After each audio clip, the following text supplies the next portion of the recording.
Are you really financially secure? Or are you maybe just one bad day, one unexpected event away from everything crashing down? Today, we're breaking down the blueprint for building a financial system that's truly resilient, one that takes you from being dependent to being truly independent. All right, we're diving deep into step 12 of the Golden Path strategy, which is all about multiplying your income sources.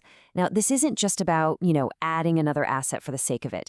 It's about fundamentally re-engineering your financial life so it's genuinely secure.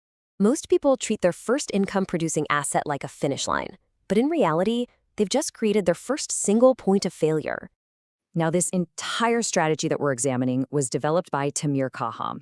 He's the architect of the 3 stages and 13 steps, and he's also the creator of the YouTube channel, The Golden Path to Financial Independence. His approach is really unique. It blends modern systems engineering with the timeless wisdom from texts like The Richest Man in Babylon, which he actually translated into Hebrew. And right now, we are focused on a really critical part of that journey, Stage 3, Step 12. So who is this breakdown really for? Well, it's specifically for those of you who have already crushed step 11. You did the work, you acquired your first income-producing asset, and you've proven to yourself that this whole concept works. That's a huge milestone. But here's the challenge. It's also a point of maximum vulnerability because right now, your whole system is fragile. It has a single point of failure. Okay, before we go any further, we have to get one thing crystal clear. This strategy makes a huge distinction between financial independence and wealth. Financial independence is the primary goal here. That's the moment your passive income covers your living expenses. It's about freedom of your time. Wealth, on the other hand, which is accumulating assets way beyond what you need, that's something that might come after you've already secured your independence. So let's look at this like an engineer would, right? Before you can design a solution, you have to diagnose the problem, the structural weakness.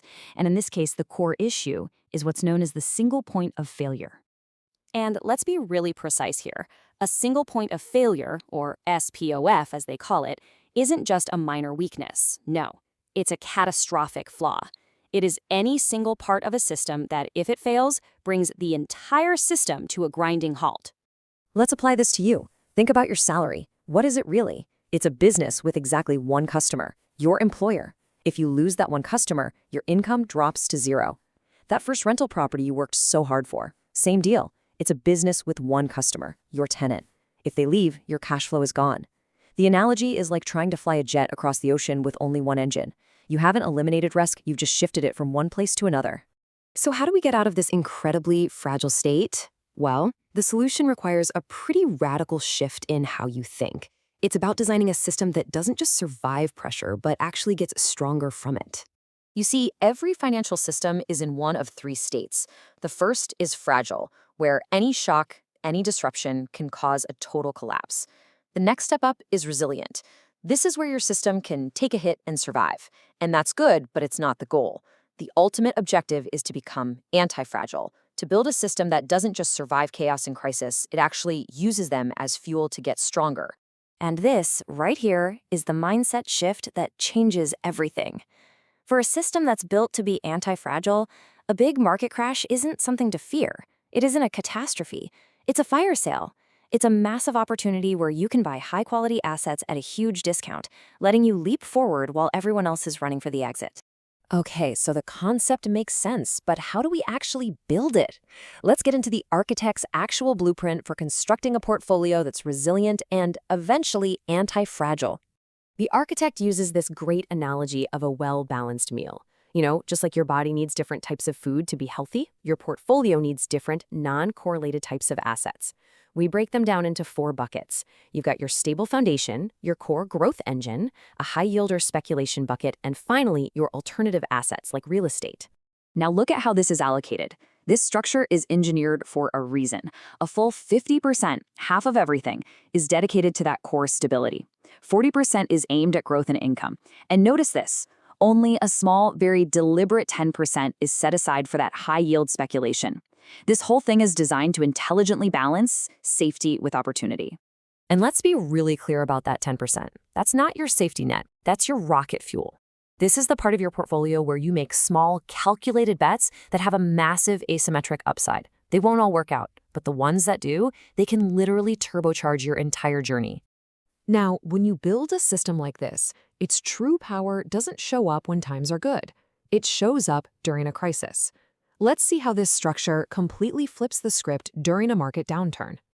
I mean, the difference is night and day. The fragile investor with all their eggs in one basket, they panic.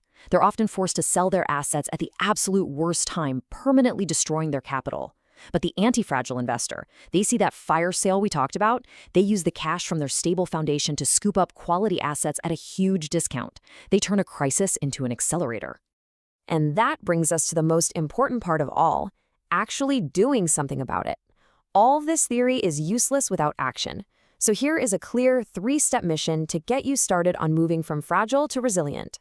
Okay, here's your mission. First, do a SPOF analysis. Map out every single one of your income streams and ask the tough question, what one event could wipe this out? Second, identify your next asset.